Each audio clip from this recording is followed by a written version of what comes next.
Hey everybody, welcome to Trinity Point Church. My name's Frank DeLeo, pastor here. Thanks for joining me today. Today I want to ask you about a very important topic, the power made available by faith. What does that mean? Have you ever thought what it might look like if we actually put our faith into action? I mean, the reality is we know faith to be something that God gives as a gift. In fact, it's a free gift of grace to the church and those who call on the name of the Lord. Have you ever thought God doesn't just want us to have faith? He wants us to use it. Well, what would that look like? What's the purpose of faith then? Well, D.L. Moody explains it this way. Faith is to the soul what the eye is to the body.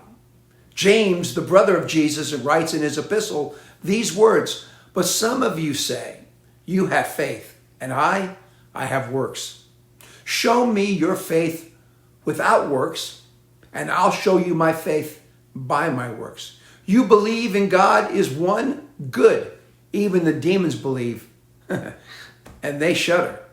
So what should our takeaway be from these scriptures, and how should we see this moving of actionable faith in the world today? Well, I believe it's simply this. Jesus calls us to trust and obey his commands, means to believe what it says and do it. He calls us clearly in Mark 16 to say these words, "Greater works than this you will do because I'm going to the Father." That wasn't just for them, it was for all of us even today. The writer of Hebrews says, without faith, it is impossible to please God. Jesus left us the commands to believe and to move mountains and to trust him. And the question I want to ask us today, what does it look like for the church today to move like this?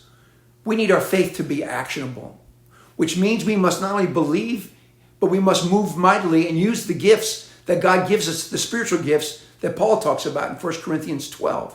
You see, I still believe they're available for the church today. Now, here's the hard part, putting them into action. Here's what I'm asking you to do. Come to church this Sunday at Trinity Point Church. If you need to reconnect with God, if you need healing, if you need prayer, or someone in your family does, bring them. Come and seek God and believe his word. Let the elders and the saints of our church get around you and pray for you. Come and stand on that firm foundation of truth that God is still the same yesterday, today, and tomorrow, and watch what God does. This whole service is going to be dedicated to praying for those sick, those in need of prayer, those who need to hear from God again, and those who are seeking the spiritual gifts that are available to all believers who believe on this truth by faith. It will transform your life, and the testimony you will have will change the world. Can you imagine?